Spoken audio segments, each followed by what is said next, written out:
That's true, Dr. Zayas. Very well. Where would we be without THC? 'Cause we know they're lying to us, just don't know to what degree. Yeah, where would we be without THC? The Higher Side Chat Show, Greg Carlwood and Company. All right, Higher Side Chatters, I hope you have those seatbelts securely fastened, your tray tables locked, and your seat backs in the full upright position, because today we're going on yet another one of those very wild rides we've come to love oh so much. Because when it comes to high strangeness encounters with spirits, aliens, fairies, black-eyed children, men in black, cryptid creatures, and the other slices of the paranormal pie, many researchers have just been focusing on the big picture.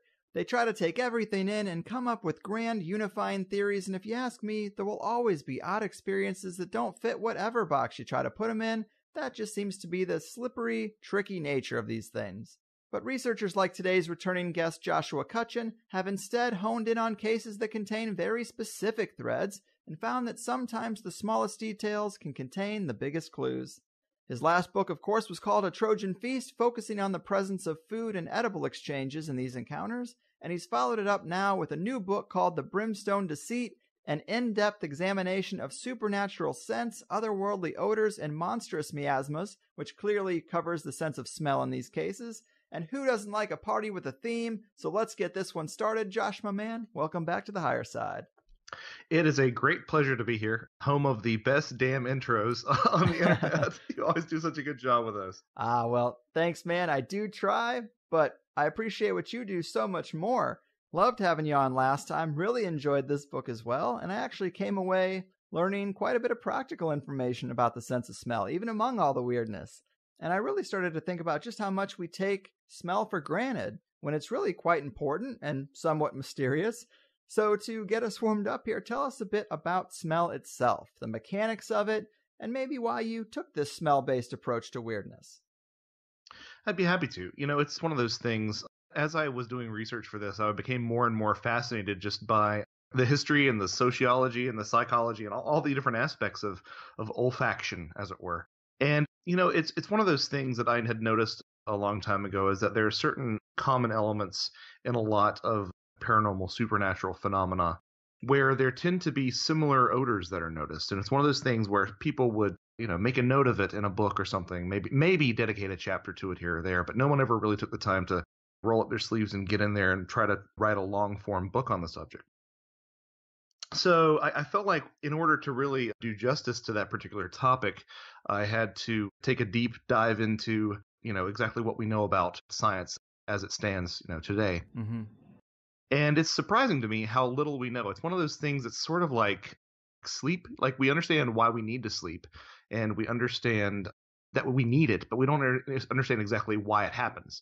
And similarly, like, we understand a lot of stuff about scent, but we don't still understand exactly how it happens. There are several theories that are out there as far as the actual mechanism goes. But what is apparent in each of the different disciplines that I looked into is that scent is intimately tied to memory. So much so that, for example, Alzheimer's patients, one of the first things that they'll notice is a diminished capacity to smell.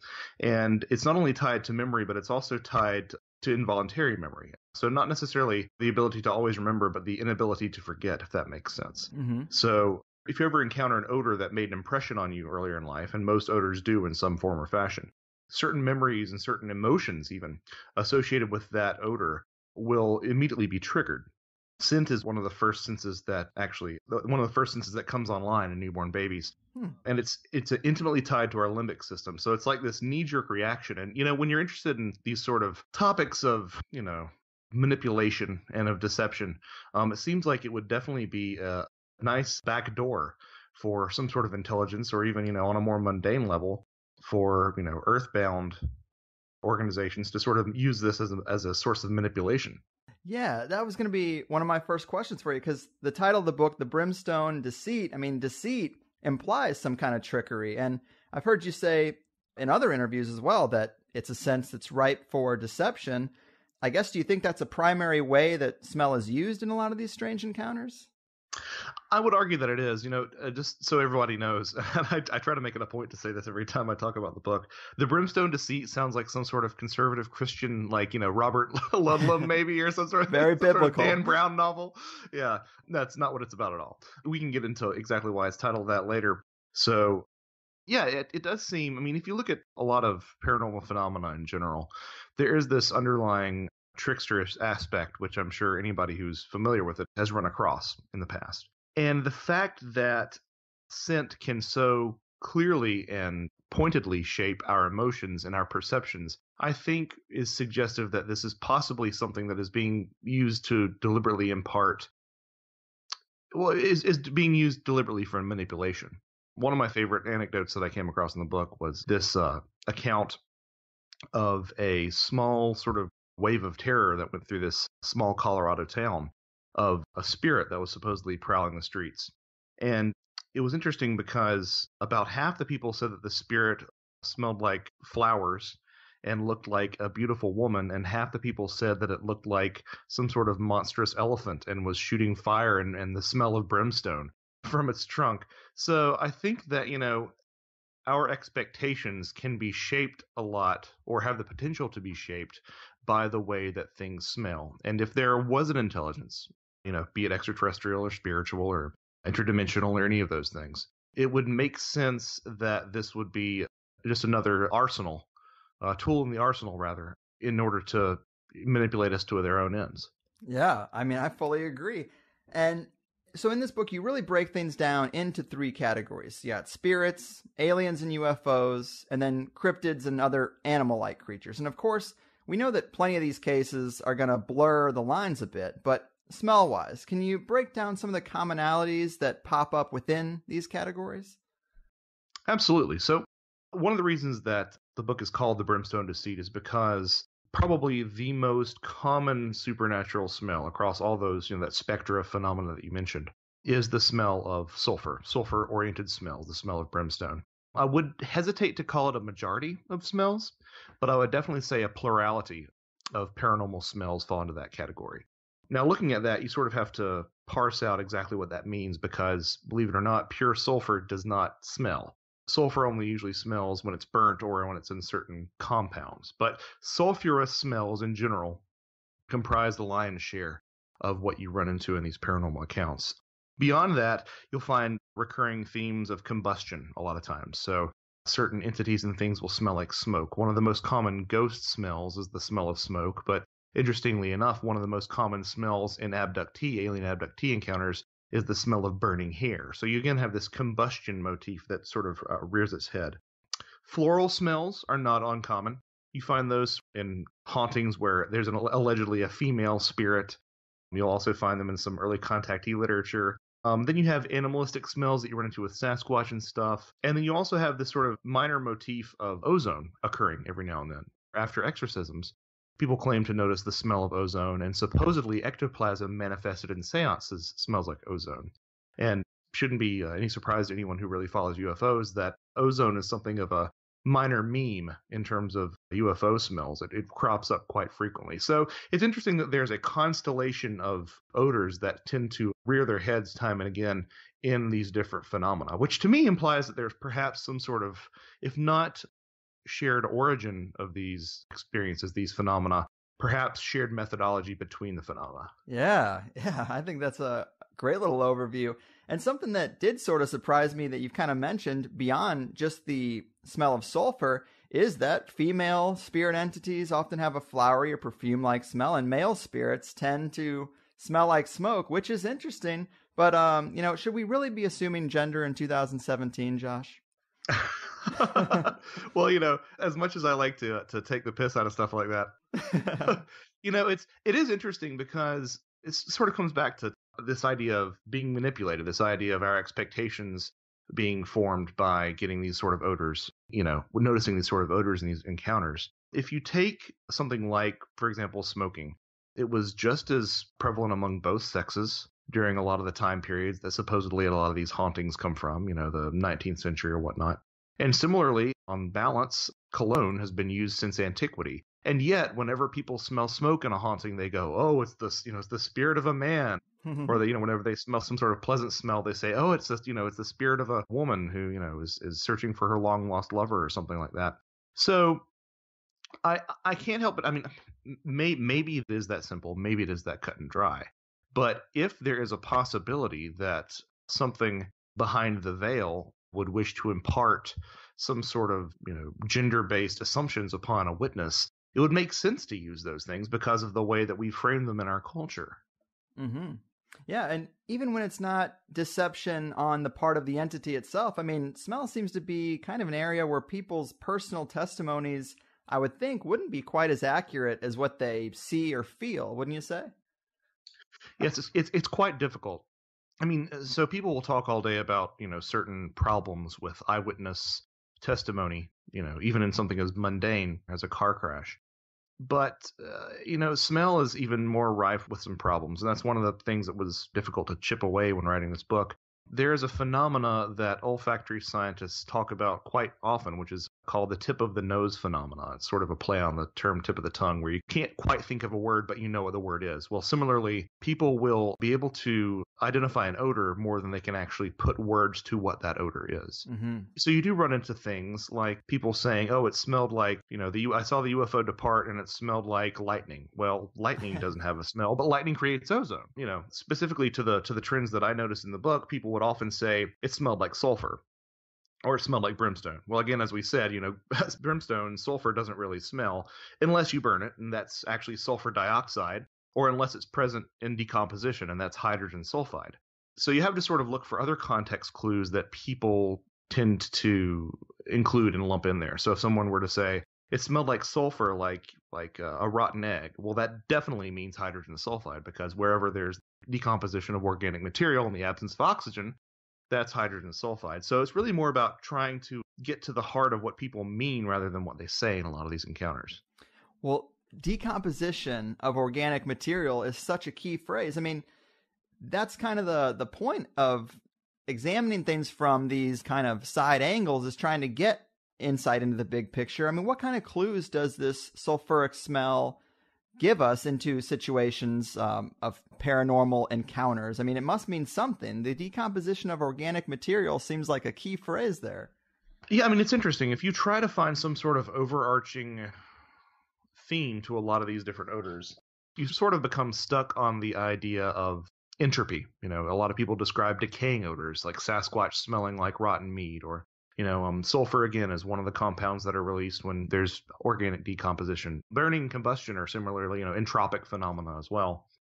Sulfur specifically, to that exact odor and that exact problems that it entails, raises quite a few questions. For example, if these phenomena are capable of controlling the way that they smell, and they wish to not be noticed, they really couldn't have picked anything worse than sulfur.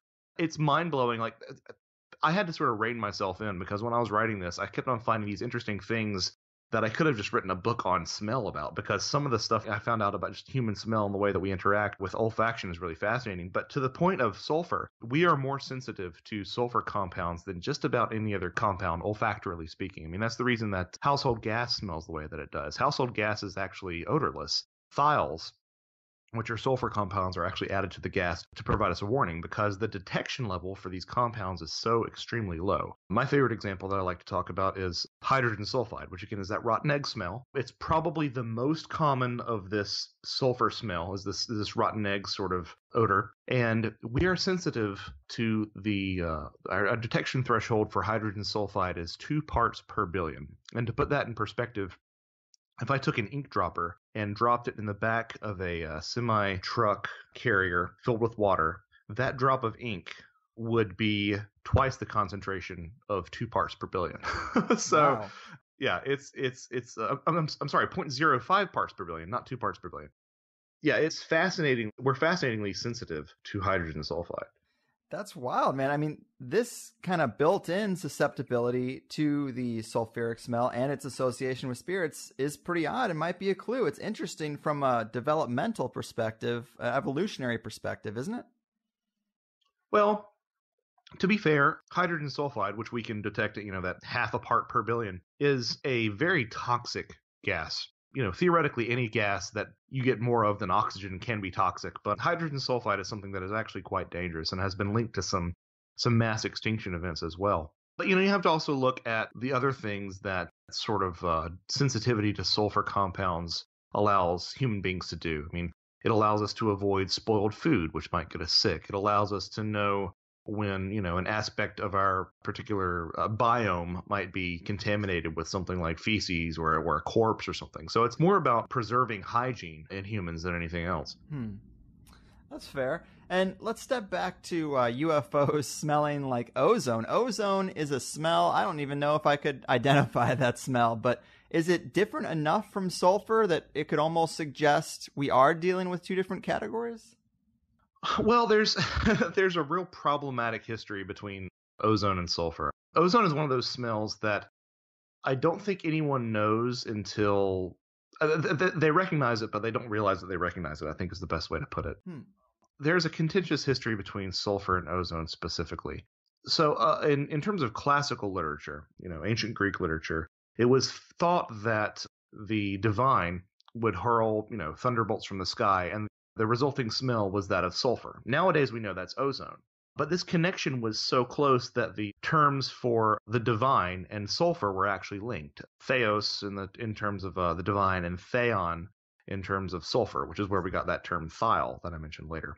You also see this echoed in Abrahamic thought, where a lot of times in the Bible, for example, whenever God seeks to cleanse something, he uses sulfur. He uses, fire and brimstone, because sulfur was actually one of the first fumigants. It's an antimicrobial agent. So it was the idea of, God wanting to cleanse away sin. It's kind of interesting that, when Satan was supposedly cast into the lake of fire and brimstone, it had less to do with Satan smelling bad because he's evil, and more of this was, God's attempt to cleanse Satan with the purifying essence of brimstone, of sulfur. So you have this conflation between sulfur and the divine and ozone coming from lightning bolts. And this conflation continued to the fact that even such people as Benjamin Franklin actually sort of conflated the two, talking about, the smell of sulfur after lightning strikes. And, there was even some Victorian literature that used to say that the reason people would, seek the sea air to be healed is because of the ozone in the air. Well, ironically enough, it's actually dimethyl sulfide that we associate with the smell of the seaside. So sulfur and ozone have been switched around quite a bit over the years. I have a tough time believing nowadays that people would mistake ozone for sulfur. That's why I like to have those additional clues, like saying it smelled like sulfur, like a rotten egg, because if anyone has ever been near a lightning strike, it doesn't smell like a rotten egg. Ozone has more of a peppery quality. So you'll find a lot of people in the UFO literature who want to say, well, witnesses are just smelling ozone and mistaking it for sulfur. But, I kind of have a problem with that, because if you're wanting to take their testimony on face value as it is, if you walk that logic back far enough, you're going to be saying that they saw, a weather balloon. You're going to be saying that they saw Venus, because you're going to constantly be casting doubt on them to discern what they are actually experiencing. So I think that it seems more likely to me that perhaps there is two different odors going on, both sulfur and ozone. It's interesting. Hydrogen sulfide and ozone are actually reactive together. So it makes sense that perhaps there would be, some sort of interaction. For example, if you take hydrogen sulfide and ozone, they react to form water and sulfur dioxide. So again, another common smell in UFO sightings is sulfur dioxide. It's that sort of fireworks, gunpowder smell that we associate with sulfur. And then you also have a lot of UFOs, sightings near water. So we have every aspect of this equation: hydrogen sulfide, ozone, water, and sulfur dioxide, seen in a plethora of UFO encounters. Yeah, man, you're becoming quite the smell expert. It's pretty awesome. But I hated chemistry in high school. That's the ironic thing. Well, I mean, smell is definitely probably my most finicky sense because I have terrible allergies. But again, that age-old question is, if a lot of these things are like aliens, Bigfoot, and cryptid, are they physical creatures or something multidimensional in nature? And at least in that case, because you talked about, Bigfoot and some of the animal-like cryptids having a terrible musk, does this help in maybe separating flesh and blood cryptids from dimensional stuff? Well, I'm sort of reminded of the way previous guest that I admire of yours, Mike Cleland, has sort of structured his research around owls. So if you talk to someone like Mike, a lot of what he talks about are how owls tend to appear around synchronicities, around UFO events. But at the same time, sometimes the owls are weird and sometimes the owls are just owls. And Yeah. Mike, is definitely admitting that. Well, similarly, I look at something like Bigfoot, which, even though a lot of the cryptozoologists out there don't want to admit it, has a lot of weird stuff surrounding him. His eyes glow at night in some cases. You find sets of tracks that disappear in the middle of fields. You see people see Bigfoot in conjunction with UFO sightings. So all these things sort of add up to me to suggest that we're seeing something that may not quite be a flesh and blood primate, even though I'm very sympathetic to that.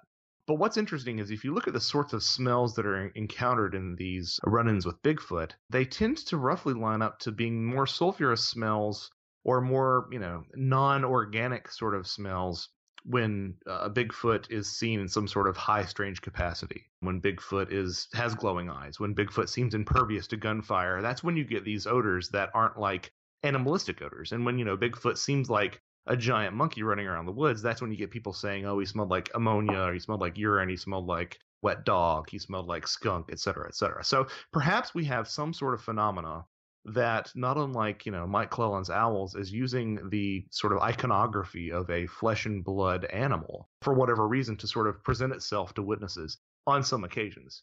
That's the way that I like to try to make everybody happy. I don't know if I don't know if it will or not, but that's my take. Yeah, well, you mentioned earlier entities inducing smells too, and you do have a story in the book about a woman in England who claims she smells fish just before negative events in her life, and that she considers that a warning from the spirits. And that's obviously a nice thing to have, but it also is a bit of an indication that they can induce smells if they so choose. I mean, yes, you do see incongruous smells popping up from time to time. Sometimes there are mundane explanations for it. For example, there are some people who claim to have noticed the smell of peppermint around Gettysburg, Pennsylvania. And as it turns out, peppermint was one of the things that they used to hang outside to sort of prevent the stench of the battlefield reaching the doors. So sometimes you have really easily explainable odors like that, but then you do have stuff like, the smell of fish, or like there's tales of, for example, Sasquatch supposedly changing odor mid-encounter, being able to sort of self-select what it smells like. So it does suggest that there's some sort of consciousness-based level at which these sort of odors are interacting with us. There was another example in the book of a pair of ghost hunters in Michigan who one of them, they both could smell this particularly pungent body odor smell in the site that they were working at, which was supposedly haunted. But what's interesting is that one of them was anosmic. They actually couldn't smell. This individual couldn't smell at all, yet somehow this one odor was able to get through to them and was confirmed by their companion. So it's interesting. It seems to me that perhaps we're dealing with something that can sort of bypass a lot of these things and use this sort of olfactory information at a more intimate level. That's interesting, man. And when it comes to other cryptids besides Bigfoot, I mean, of course, Bigfoot, when it is thought to be a flesh and blood creature, and that, again, when a person has an encounter, it could kind of get to the category they want to put it in. They could maybe identify a smell that would fit there, like a dank musk for Bigfoot if they think it's a real thing. But when it comes to other cryptids, do we get that same dank musk smell reported that would indicate it's something physical? Sometimes. I mean, on hairy hominids of all sorts, or hairy humanoids is probably a more accurate term, of all sorts, you do run into that. So supposed tales of goat men, supposed tales of dog men, you'll find that. But you'll also find, in equal parts, this sulfur odor rearing its head. With stuff like water cryptids, like the Loch Ness Monster or, Champ from Lake Champlain, you tend to find more animalistic smells and like the fishy, reptilian sort of odor. So it's interesting because the farther away you get from phenomena that could be explained in a materialistic flesh and blood sort of way, the more this sulfurous odor sort of creeps into the picture. A lot of people will hear that, and I don't necessarily think they're wrong. It's not the path that I go down in the book, but I don't necessarily think they're wrong. That implies some sort of demonic activity. Where I come from is I'm not entirely sure that we know enough about what demonic activity really is to even say, oh, it's demonic. Well, okay, that's great. What does that mean? Yeah, it's a loaded term. Yeah, it is. But, it's interesting. There definitely seems to be that the farther you stray from possible, scientific explanations in a biological sense for a lot of these entities, the more you do encounter odors that you wouldn't normally associate with these things. For example, the chupacabra flap in Puerto Rico. A lot of times people say that the chupacabra not only smells like sulfur, but can also smell like paint thinner, which isn't something you'd ever expect an animal to smell like. So yeah, the farther away you get from rational explanation, the more these really odd outlier or odd non-organic smells creep into the picture. Yeah, chupacabra is a weird one. I don't even think I know exactly what a chupacabra is supposed to look like, let alone smell like, because the descriptions seem to range from a dog-like creature to something more reptilian or even insect-looking with spikes all over it. It seems like a hard one to pin down.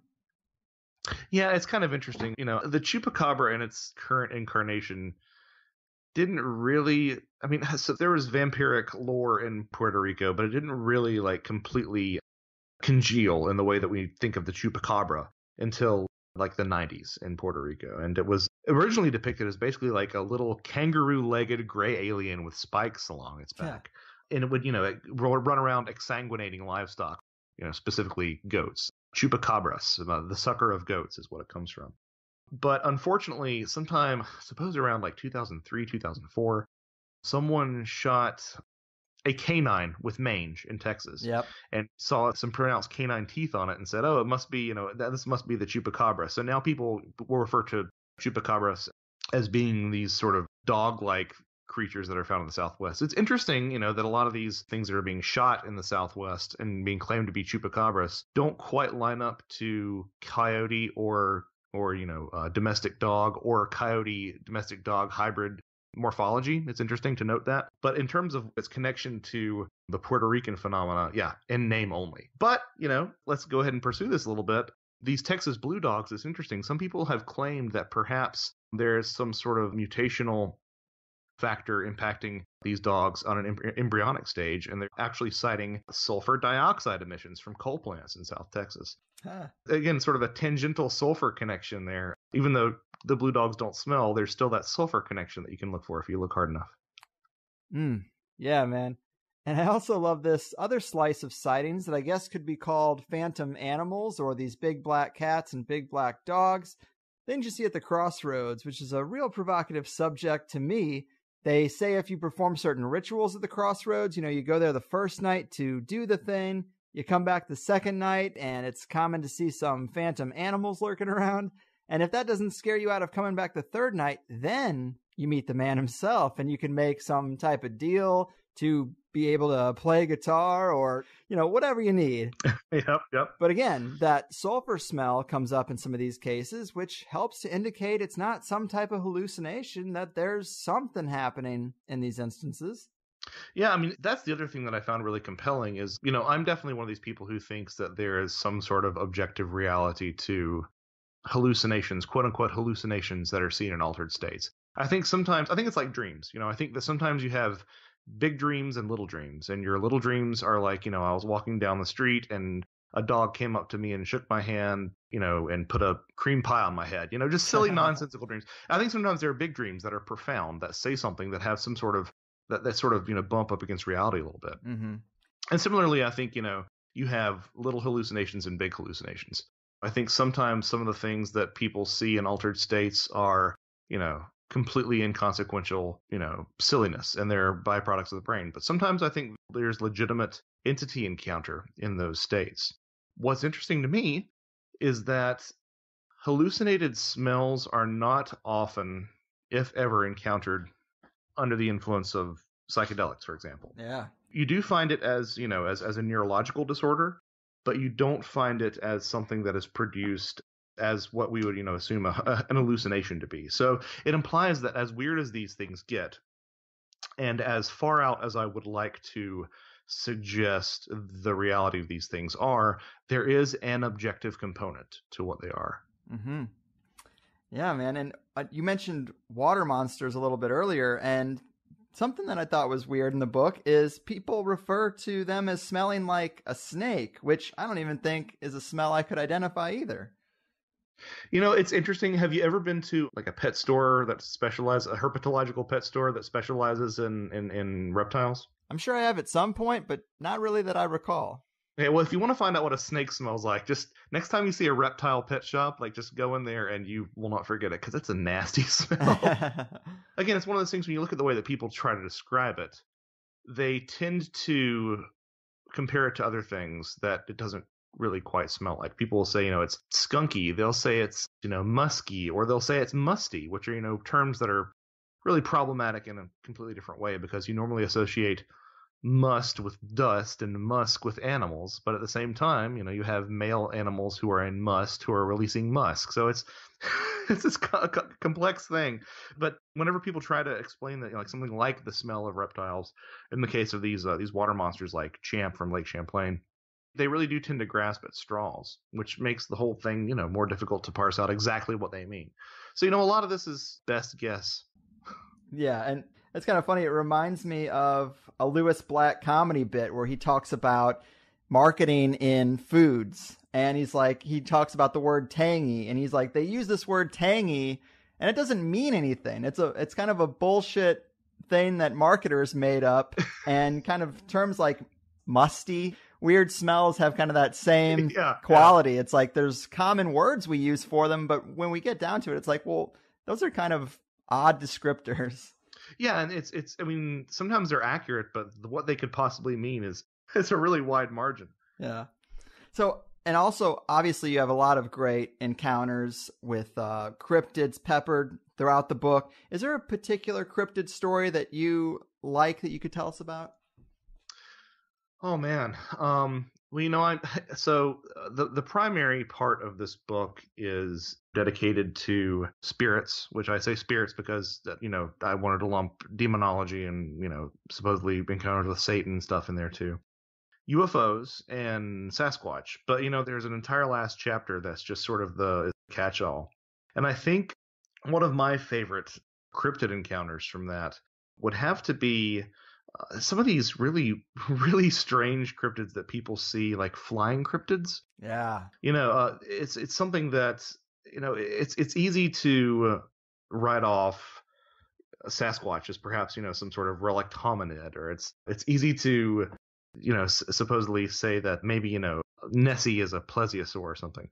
But, it's interesting to see these flying things and these sort of flying creatures. One of the interesting ones that I really always enjoyed hearing about was the Van Meter Visitor, which was supposedly this gargoyle that descended upon this Iowa town in 1903. And basically, for a couple of days, I think it was just people were seeing this thing, and there was the town doctor shot at it with his shotgun, and there were even, two of these things that were running around town, and everybody claimed that it smelled awful. It smelled putrid. It smelled overpowering. Of course, frustrating for somebody like me. They don't exactly say what that means because that could mean a lot of things. Yeah. But it's one of those weird stories that really doesn't seem to have a resolution. I mean, according to local lore, they ran these things down an old mine shaft. But it's one of those things that I like because it doesn't fit into anybody's box. There are people who come along and say, "Oh, I'll take that, but I'll put that on my alien box." But no, it doesn't. Sorry. Yeah. That's not. It doesn't fit there. I'll put that in my cryptid box. Nope, doesn't fit there. Nothing in the fossil record like that. I'm with you, man. Yeah. I love stuff like that. The things that continue to stump people, I love. Mm-hmm. Flying creatures are great because they are kind of the most epic, and in a weird way, they almost seem, obviously there's not much of a fossil record, but they almost seem more possible because they could get away quickly. They could hide maybe easier. But there is one in the book that you talk about that I loved. It's a sighting in a Chilean copper mine. Again, mine associated with a flying creature, but seen by multiple people, which of course I always like. And when we're talking about mines, we're also talking about deep passages into the earth, which is another sweet spot for me. But they had this thing that flew over their heads, and it was described as having wings with brownish feathers, long snake-like body with bright scales, and the head of a lobster. And it smelled like burnt arsenic, which, good job identifying burnt arsenic. Yeah, exactly. Let me try to remember what that smells like, right?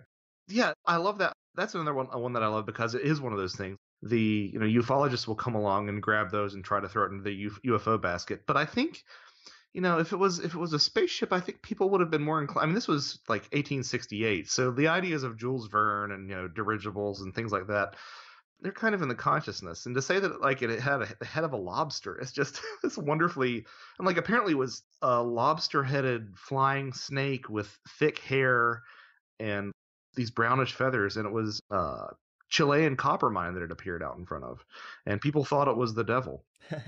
Supposedly some people had remembered that, in years past it had appeared again, but I just have no idea what to make of that. No idea what to make of that. Yeah, it almost sounds like they drilled too deep and unleashed some kind of Lovecraftian horror. Yeah, the elves, the dwarves rather, delve too deep. Yeah, man.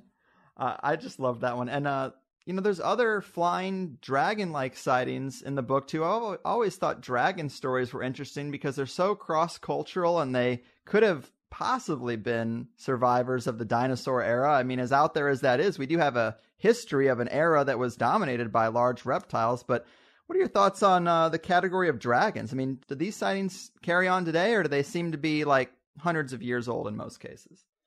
As much as I want to endorse the idea of possible, dragon sightings, I do kind of love the idea of dragons being an amalgamation of what we feared as primates. We feared hawks and we feared lizards. So we sort of, in our primitive ape brains, we mashed those together into dragons, these taloned flying beasts as like the ultimate terror.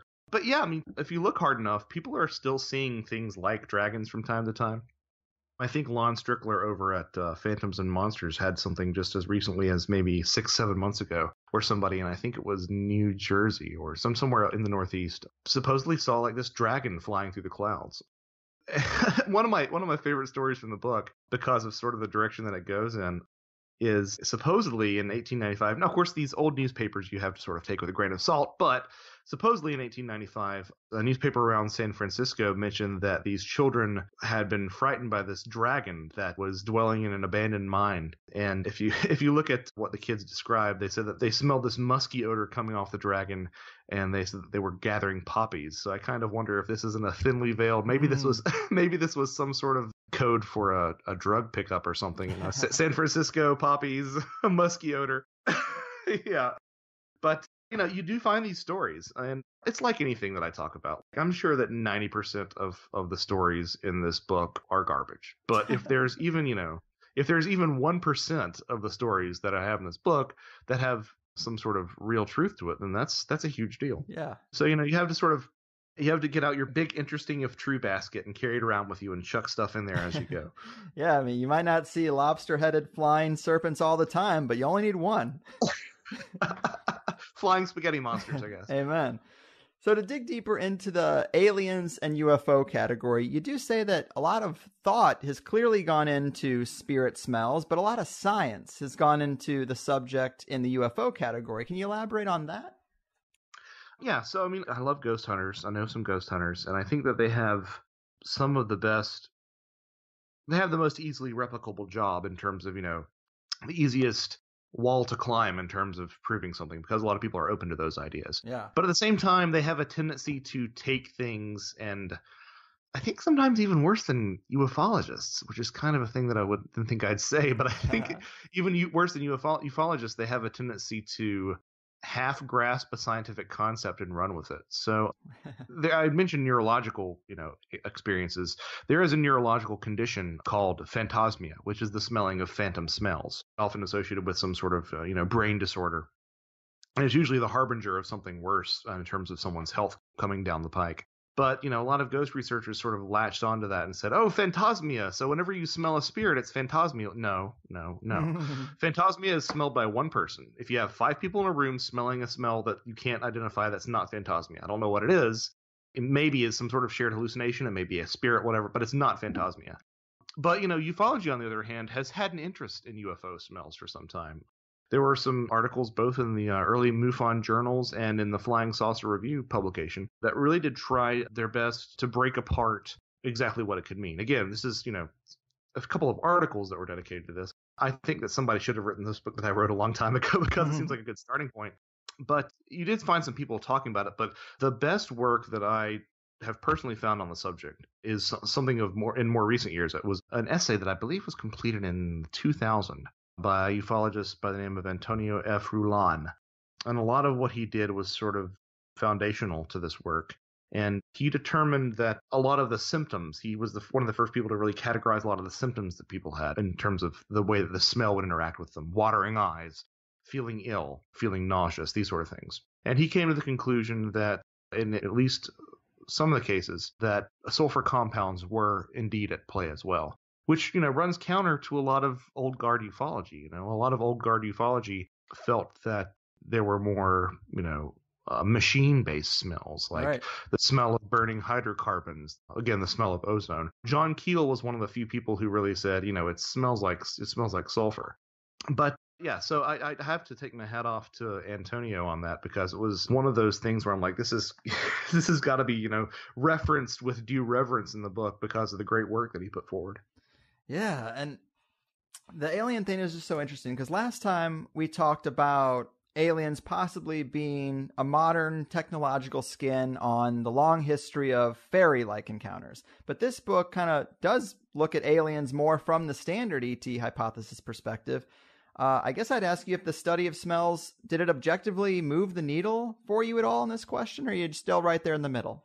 I mean, yeah, it did. Anybody that listens to me, on any of my shows knows that I'm still pretty sour on the ETH, but the extraterrestrial hypothesis is treated much more kindly in this book than it was in A Trojan Feast.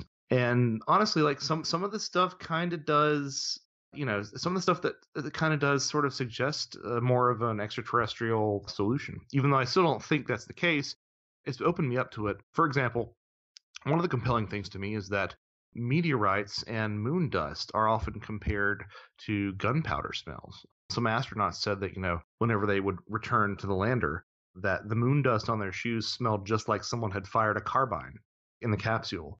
And that, again, lines up with some of these tales of, sulfur dioxide, which we haven't really talked about too much, but is that sort of firework gunpowder smell that you do find with some UFO cases. Mm-hmm. You can also look at the fact that, if we had not become carbon-based life forms, in terms of, abundant materials, it's highly likely that we could have become sulfur-based life forms. What sort of implications would that have for odor in terms of extraterrestrials from other star systems? So it's made me more sympathetic to it. Still doesn't mean I'm on board. I'm still very much of a spirit world fairy kind of guy, I think, if you were to hold my feet to the fire. But it did definitely warm me up a little bit to that. I'm right there with you, man. It's been a while since anything has pulled me back towards looking at these encounters with beings as actually aliens from another galaxy.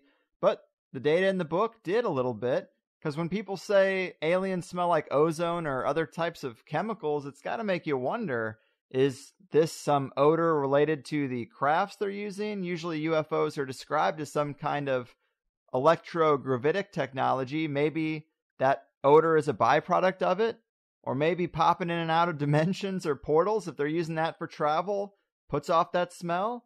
It's a curious thing.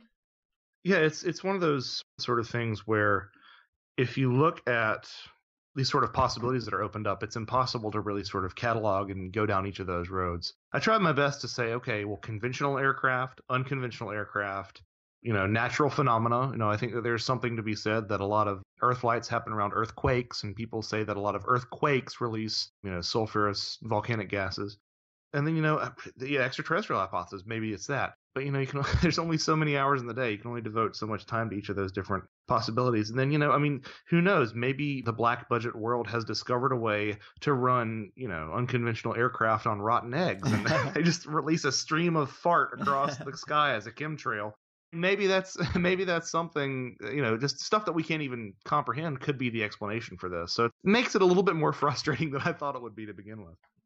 Right. It's always more maybes. But in terms of stories, you have one that I thought was really interesting. Took place on November 11th, 1987. So in my lifetime, I always like the ones that don't have to go back, hundreds of years. But this guy, Ed Walters, in Gulf Breeze, Florida, I guess he saw a UFO and was trying to get closer to it, and he was stopped by a beam that he said smelled like cinnamon mixed with ammonia. That's a weird one. It is. It's interesting because if you look at... So the Ed Walters case is a pretty famous case. It's sullied a little bit because apparently someone who moved into Walter's home later found a model of a UFO that looked suspiciously like some that were seen in some photographs that Walters had taken. But if you look at that description, cinnamon and ammonia, the cinnamon sort of lines up with some of the things that Whitley Strieber said. But also, the cinnamon and ammonia both have this interesting quality that I noticed with a lot of odors, which is they are both strong stimulants of the trigeminal nerve. So if you look at sort of the odors in a lot of these paranormal phenomena, it really does sort of a line falls down the middle where it's either sulfur odors and non-sulfur odors. And it was interesting, if you look at the non-sulfur odors, a lot of them seem to be strong stimulants of the trigeminal nerve. Now, if anybody doesn't know what that is, go to your kitchen, open up your jar of vinegar, and take a big whiff and tell me what you feel. Well, that's your trigeminal nerve. It's what makes, spicy food spicy and cold food cold. It's actually one of the largest nerves in the face. It actually controls a lot of facial movement. So I thought that was sort of an interesting avenue to sort of look into what are some implications of the fact that some of these odors tend to be strong stimulants of the trigeminal nerve. And it seems to me that there perhaps could be some sort of stimulating quality that might be essential to the experience. I don't know how coy I should be about about my conclusions, but I think that that's a not inconsequential detail. Yeah, I was going to get to that. I do love that part, that the scents that trigger that nerve in our nose are the same ones associated with these strange phenomena. I mean, that can't be an accident. I don't think so. Again, like the things, I find it's always really compelling to me whenever, this is my second book, but whenever I'm writing, the most compelling things always just fall into my lap. One of the most compelling things I think about the last book was this idea that a lot of these entity foods corresponded to this sattvic diet, this diet that was favored by, Hindu mystics and holy men. Yeah. And this whole trigeminal nerve angle was, again, one of those things that just completely fell into my lap. And I said, oh, that's an interesting connection. And yeah, I think that it's even more interesting when you view how those particular odors, fall on a spectrum with what certain sulfur odors, specifically hydrogen sulfide, can do in terms of if you want to get into that, we can. That's fine. Well, absolutely. It is something we sort of all know, but overlook, this connection between altered states and smell, because we've seen movies where an unconscious person is woken up with smelling salts, and there are also smells that can knock a person out. And it's interesting that certain odors can almost act as an on and off switch for waking consciousness. And maybe there's a clue there, because the connection between psychedelics and these contact experiences really resonates with me. And this could just be a natural parallel. Maybe instead of eating mushrooms, certain smells can be released that facilitate these weird contact experiences. Yeah, it's really interesting because smell is, again, it's also a good metaphor for the paranormal. It surrounds us, but we can't always see it, but we can sometimes detect it, and it influences us even if we don't realize it. But specifically in terms of what we're talking about here, yeah, you talked about smelling salts. All these trigeminal stimulants are actually stimulants in that capacity. The reason that smelling salts work is because they are strong trigeminal stimulants. So they sort of end up shocking you awake. They're sort of like an emergency button that your body is able to press whenever they're hit with it. And it's interesting if you compare that to sulfur smells, the most common of which is hydrogen sulfide. And about 7 years ago, now that it's 2017, some researchers were actually able to induce suspended animation in mice by using carefully monitored amounts of hydrogen sulfide. Hydrogen sulfide, which again is a poisonous gas, so don't go home and do this. Don't try this at home, kids. But they were actually able to induce suspended animation in these mice. They basically rendered them cold-blooded. If I recall correctly, they actually dropped their breathing to 10 breaths per minute from 120 breaths per minute as mice, and they brought their body temperature down all the way to 51.8 degrees Fahrenheit.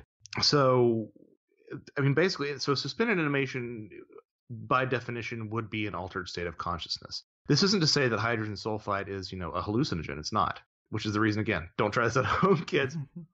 But if you are in that state, it would by definition be an altered state of consciousness. So what my suggestion is that perhaps this is sort of a way of setting the stage for something else to come in and do its thing. And then when it wants to pull you out of that, you get hit with the trigeminal stimulant, and it brings you out of that, facilitates a quick, rapid return to your normal state of wakefulness.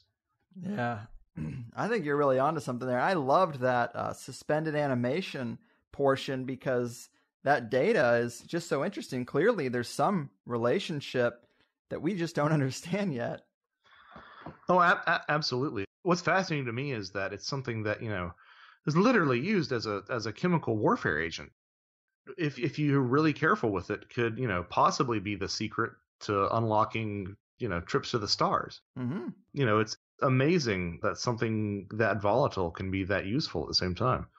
I love it, man. So again, kind of trying to wrap this thing together. I mentioned this in the intro, but it does seem like focusing on these little details does give us clues into the big picture. We talked about a lot of the insights in both areas, over the course of these 2 shows we've done.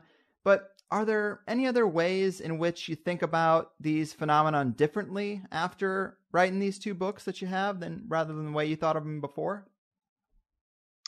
Yeah, I mean, I was always aware that there was a level of theater and manipulation involved.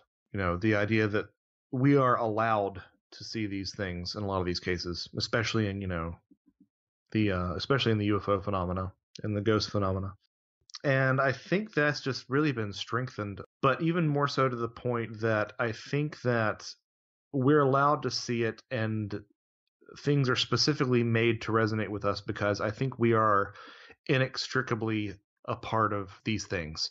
We are connected to these particular phenomena in a way that I think is that shares the burden of the way that we see it. And what I mean by that is I think that, to quote my good friend Greg Bishop, I think we bring things to the dance when we see these things. I think we see something that is so alien in the dictionary sense of the word, in terms of being foreign to us, that we try our best to understand it, and we draw upon whatever clues that we can to sort of fill in the missing blanks, be they pop culture, be they culture of our own ethnicity, be they something perhaps from the collective unconscious. Whatever is happening, is we are meeting this thing halfway, and that has been really strengthened by what I've been seeing over the past couple of years.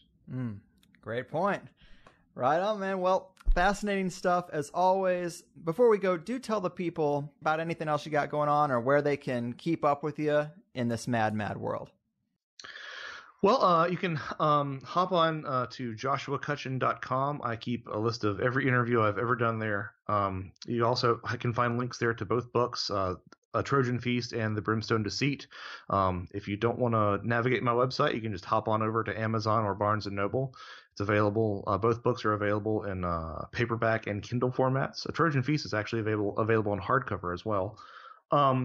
And you can catch me on more or less a weekly basis at the Where Did the Road Go podcast, which is wheredidtheroadgo.com.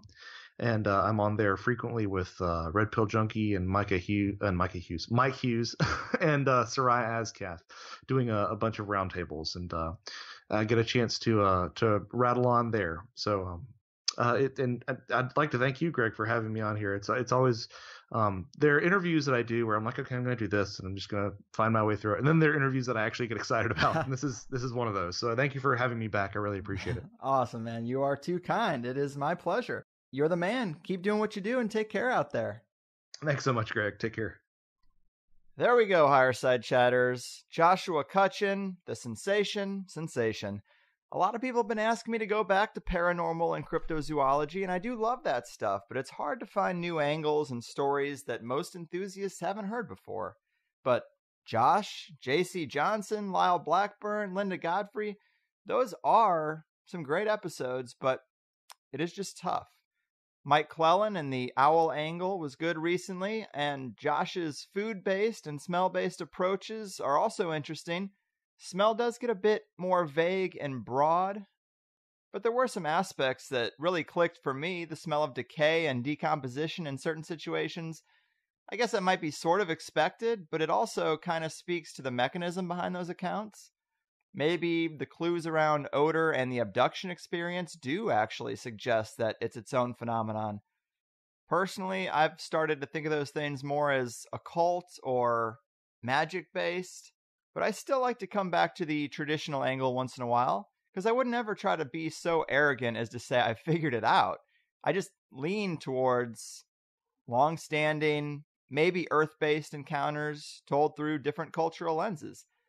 Either way, Josh is a great guy who clearly works hard and does like to bring new things to the table, rather than the way some people can phone it in and just churn out a bunch of paranormal books.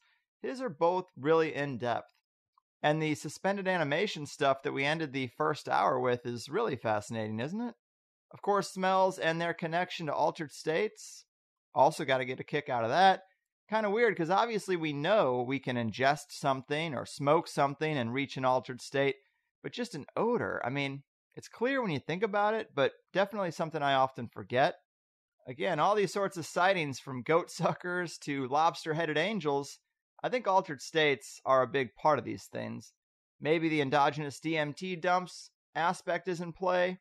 I hear these things and I do take people at their word, but critics do say, well, where's the physical evidence? Where's the fossil record for Bigfoot? And you're just not going to get anywhere like that. It's not going to fit in the materialist box, but that doesn't make it any less valid. So, interesting stuff. If you're wanting a little more to satisfy your hunger for strange, in the second hour we talked about a lot of things you might not have expected, but Terence McKenna and the mysterious octopi, the foul and detailed description of the Bigfoot odor, stillborn lambs, the saga The Masked Gasser of Mattoon, MIB and black-eyed children encounters and their accompanying odors, star jelly, the caulking of the firmament, alchemy and its place in the discussion and in Josh's book, the olfactory philosophy of Plato and Aristotle, odors described in the Lesser Key of Solomon, smells in magical ritual, more rules of entity engagement, and a whole lot more. So plenty of stuff to keep a person entertained. $5 a month gets you 5 shows a month, yada yada. Sign up for you, don't sign up for me. Plus you get that lifetime forum access now. Free downloads to all the Higher Side music. People ask me all the time where they can buy the music, and I say just sign up and it's yours. Or chop the songs off the end of any show and tell me to go fuck myself. TheHigherSideChatsPlus.com. How's that for a sales pitch? Big thanks again to Josh, and really all the February guests, Shaman Janier, Jay Dyer, Austin Kopic, and Ryan Zimmerman. Pretty diverse spread of topics with a definite emphasis on magic, and a lot of return guests too, 4 out of 5. I wonder how people feel about that. Because when I hear a guest returning to a podcast that I've heard them on, I typically like it more. I feel like there's more camaraderie and that kind of thing. But I also like discovering new people and getting into new people's heads, so it goes both ways. Looking at March, I think it's all new guests. Some well-known, some completely unknown, and some threads I've never really heard before that I just can't get out of my head now. So psyched to get them out. If I'm being honest, 2 are probably just alright. 1 is really good if you can get past the guest's obsession with returning to a particular subject that I never really ask about. And 2 are just fucking phenomenal, guys. 2 of them, I think, are instant classics to me.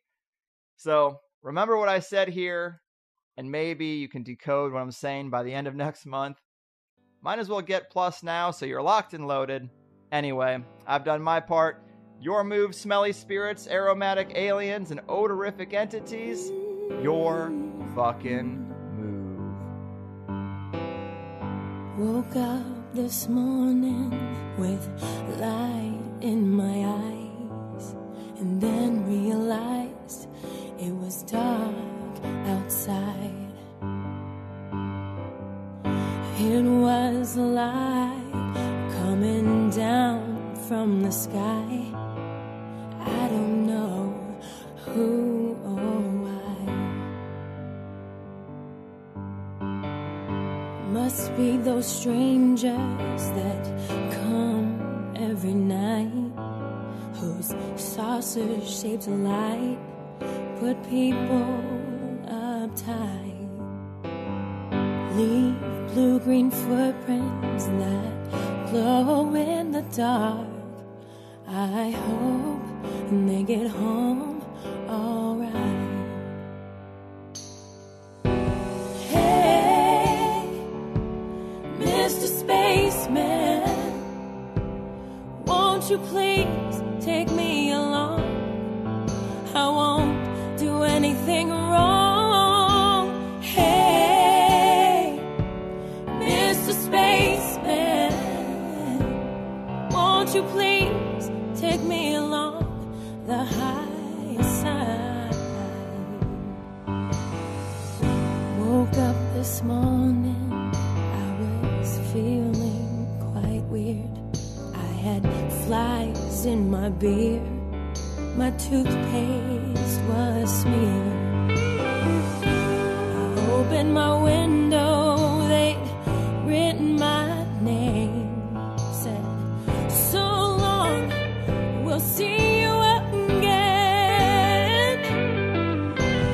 Hey, Mr. Spaceman, won't you please take me along? I won't do anything wrong. Hey, Mr. Spaceman, won't you please take me along the high side? Hey, Mr. Spaceman, won't you please take me along? I won't do anything wrong. Hey, Mr. Spaceman, won't you please take me along the high side? Won't you please take me along the high side?